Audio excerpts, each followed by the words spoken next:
ഗ്രന്ഥങ്ങളൊക്കെ പരിശോധിച്ചാൽ പിന്നെ കിച്ചണിന് ഏറ്റവും അനുയോജ്യമായ സ്ഥലമായി പറഞ്ഞിട്ടുള്ളത് തെക്ക് കിഴക്ക് മൂലയാണ്. പക്ഷെ അനുഭവം വെച്ച് നോക്കുമ്പോൾ തെക്ക് കിഴക്ക് മൂലയിലൊരു പ്രശ്നമുണ്ട്. അതായത് ഈ കാലിലൊക്കെ ചൊറിയുള്ള ആളുകളുണ്ടാവും, മാറിപ്പോകാത്ത ചൊറിയുള്ള ആൾക്കാർ. അങ്ങനത്തെ ആളുകളുടെ ഹിസ്റ്ററി നമ്മൾ എടുത്ത് പരിശോധിച്ച് നോക്കിയാൽ അവരുടെയൊക്കെ മിക്കവാറും കിച്ചണുകൾ ഈ ഒന്നാം സ്ഥാനമായി പറഞ്ഞ തെക്ക് കിഴക്ക് മൂലയിലാണ് കാണാറുള്ളത്. തെക്ക് കിഴക്ക് മൂലയിലൊരു പ്രശ്നമുണ്ട്. അതായത് ഈ കാലിലൊക്കെ ചൊറിയുള്ള ആളുകളുണ്ടാവും, മാറിപ്പോകാത്ത ചൊറിയുള്ള ആൾക്കാർ. അങ്ങനത്തെ ആളുകളുടെ ഹിസ്റ്ററി നമ്മൾ എടുത്ത് പരിശോധിച്ച് നോക്കിയാൽ അവരുടെയൊക്കെ മിക്കവാറും കിച്ചണുകൾ ഈ ഒന്നാം സ്ഥാനമായി പറഞ്ഞ തെക്ക് കിഴക്ക് മൂലയിലാണ് കാണാറുള്ളത്.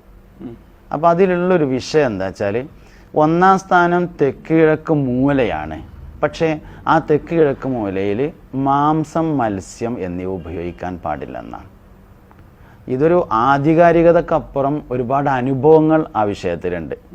ഈ കാലും അങ്ങനെ മാറിപ്പോകാത്ത ഒരു ചൊറിയുടെ കാരണം. അതുകൊണ്ട് തന്നെ ഞാൻ ചോദിക്കുന്ന ആളുകളോടൊക്കെ ഒന്നാം സ്ഥാനമായി പറയാറുള്ളത് ഗ്രന്ഥങ്ങളിൽ രണ്ടാം സ്ഥാനമായി പറഞ്ഞിട്ടുള്ള കിഴക്ക് വടക്ക് മൂലയാണ്. തെക്ക് കിഴക്ക് മൂലയുടെ നേരെ മറു സൈഡാണ് വടക്ക് കിഴക്ക് മൂലയാണ് ഒന്നാം സ്ഥാനമായി പറയാറുള്ളത്. അതുകൊണ്ട് ഞാൻ നിർദ്ദേശിക്കുന്ന ഒന്നാം സ്ഥാനം അതാണ്. കിഴക്ക് വടക്ക് മൂലയിൽ കിച്ചൺ ഏറ്റവും അനുയോജ്യമായ സ്ഥലമാണ്.